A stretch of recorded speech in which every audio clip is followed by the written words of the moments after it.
Yo, what's going on, guys? Today we have the surprising realities of English life. I don't know what to expect from these videos. I'm assuming that she's an American living in the UK or something like that.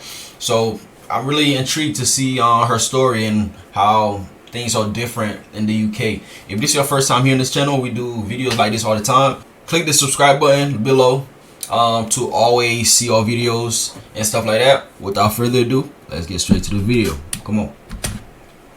Today we're going to talk about things that I've learned while living here in England that absolutely blew my mind. Let's do it.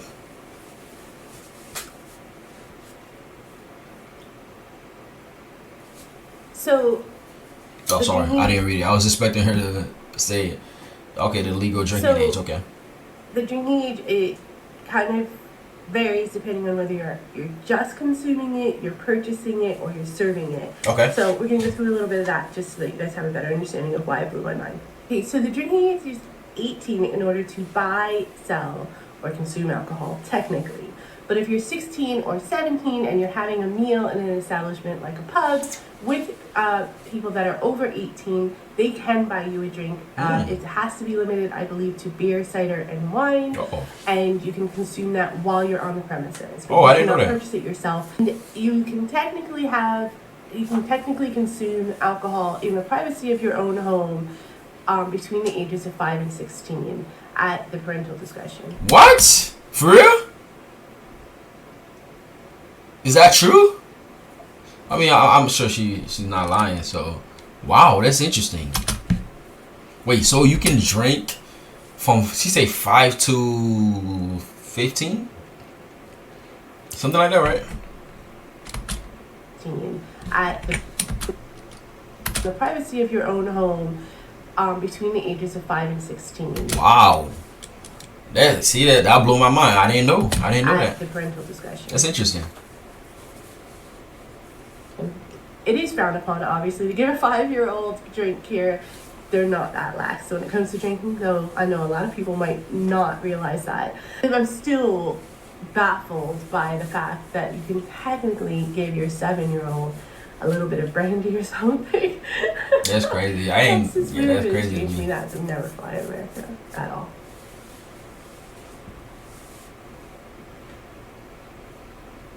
Open gambling. And here in England, there's betting shops everywhere. So you can go and bet on a football game or a rugby game. I don't know. I believe the Olympics are going on right now, so I believe you can go and bet on the Olympics as well. There's dog race tracks everywhere. There's horse racing tracks in a lot of locations as well. It's a really big gambling culture, actually. Even to the point where if you go into most pubs, there's at least one, if not several, what they call fruity machines. So they're basically like slot machines like you would find in Las Vegas or Atlantic City in America, where you would just put in some pound coins and you just play you play the lottery, basically. Wow, and while you're having a pint with your mates. In America, gambling is allowed, but in very certain instances and is regulated very heavily in America. It is really strange to me that it's such an embraced pastime here in England, only because I come from a culture where it's so taboo and it's so frowned upon, and it's regulated so heavily. And I feel like it might, like the drinking culture, might actually create a bigger allure to gambling in America. I love to gamble, so this is actually not good for me because I'll gamble my rent away if I'm allowed to. Luckily, I've learned a little bit of self-control in my older age, and I don't actually frequent the betting shops or anything like that. Also, luckily, I don't really know how they work, so that is something in my favor. But the gambling culture here in England did take me a little bit to get used to the fact that it's so accessible and it's just such part of everyday life that people don't even realize it's there most of the time. Oh, that's interesting. Here, like the only thing I could think of really is like, of course, you got sports gambling on the phone. Like you just use all these apps to put in parlays to gamble and stuff like that. There's that, but like what she talks about, where you have different places you actually go to do that. I don't see those. The only thing I could think of is like when you at the gas station. Some people might put in their numbers for like lotto, something like that. I've never done it, but I've seen people do that. So that's the only thing I really think of, and stuff like that. So, but that's interesting though. That's interesting. Drinking in public. Love this law. I absolutely adore that you can drink in public here. I don't really partake in it that much, to be honest with you. You would think with the amount of commuting that I do and the amount of walking that I do that I would partake in it a little bit more, but it's really just because I'm not that big a drinker or anything like that. But I do love the idea of Saturday or Sunday and just like going to the local shop, grabbing something to Wow. drink, and just being able to walk home and drink it without anybody having to stop you, without anyone giving you a hard time. Even getting dirty looks, you know, even as a culture, it's not frowned upon in any way. I love that. I think it's fantastic, and I definitely think it's something that would help America relax a little bit more if they adopted it. Actually, I mean, that's, see again, that's like, these things just, I'm so shocked, you know. You can't do that here. You can't drink in public. That's not something that is allowed. It's interesting. Okay, strategy. England are very passionate. People in England are very much more emotional than you would think they are, especially when you go by the stereotype. But Okay. it's not that they're not emotional. It's not that they're not passionate about their families, and it's not that they don't have their own sensitivities. It's more that it's strategically placed. Like they know to not get offended by a joke that's a generality and it's not specific towards them, and they know that, you know, there's always issues with family life, and you can always make fun of the missus or make fun of the husband, and it doesn't necessarily mean that you have a negative view of your personal relationship and things like that. And their patriotism, coming from a country where the patriotism is shoved down your throat at a very early age, and you almost are considered anti-American if you don't wave a flag on the 4th of July. I expected to not see anything really here in England, but when for example, the king got coronated, there was British flags everywhere. When England was getting really, got to the finals of the Euros, there's English flags everywhere. And here now, the Olympics are on right now in France, and a lot of people are rooting for Great Britain, and a lot of the Commonwealth countries too. And you see it when you just see it come out in these big moments, and it is a big momentum, rather than having it come out all the time 24/7. They're very strategic in how sensitive they are. If they really feel offended or they really feel like you crossed the line, they will tell you, but for the most part they'll try to take it as a laugh. And they're just extremely passionate about the things that they're very, very passionate about, particularly their culture. I've learned this the hard way. They are very protective of English culture, and they will bitch and moan and complain about everything, even the monarch. And they're not necessarily royalists and all. They'll complain about the monarchy and everything like that. But if you, as a foreigner, say anything about it, you better make sure you're in good company, because they will jump on you for that and say it's not your, you know, just look at your country, blah blah blah, things like that. So they are very protective of their culture, and they're very protective of the things that they love. It's just not something that's out in the forefront of everybody's life 24/7 like it is in America. This is good though. I mean, I love when people just love their culture. Because if you don't love your culture and you don't protect it, it will die eventually. Because no one cared enough to protect it and let it lives on through generations after generations. Because I mean, you know, that's why there's a culture.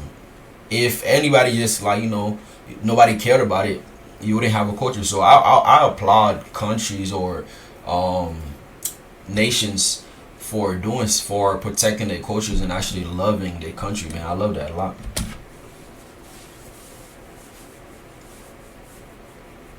Okay. Constitutional monarchy. Monarch doesn't have any official political or executive role in running the country. They are the sovereign head of state, and they're the head of the Church of England, absolutely.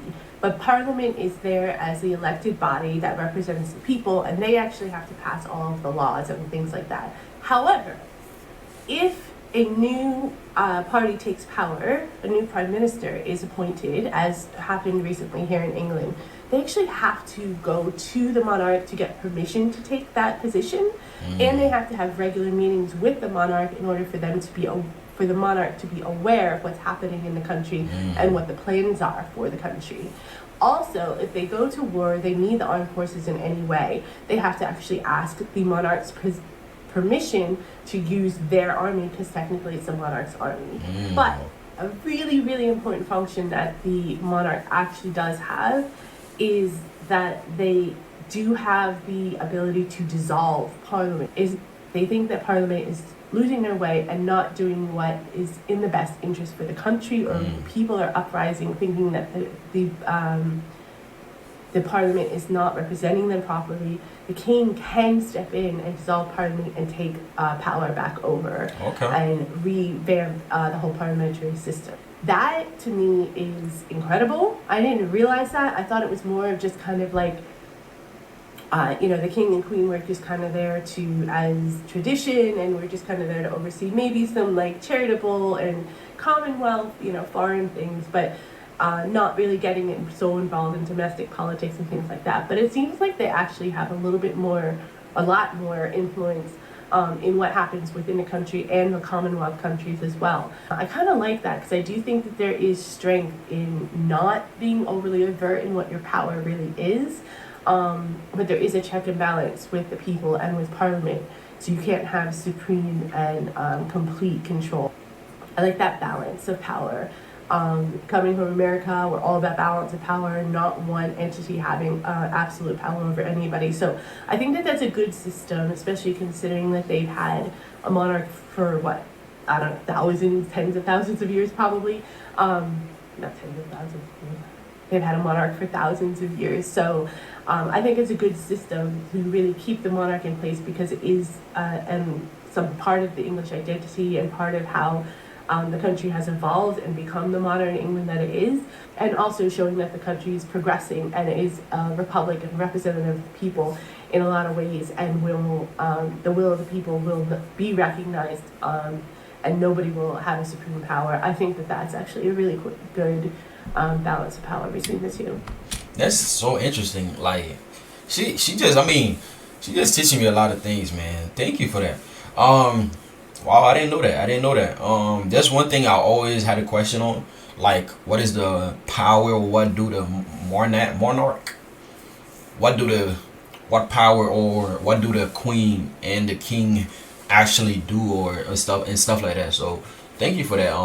And guys, tell me in the comments. Tell me more in the comments, man. I would love to learn more. And this video is so intriguing. Like, I really love this video a lot. Those are things that blew my mind about living here in England. I hope you liked the video. Hit that like button if you can, and I'll see you in the next one. Man, this was a very good video, like I just said, man. I really enjoyed it, and I learned a lot. If this is your first time on my channel, man, come on, join this community.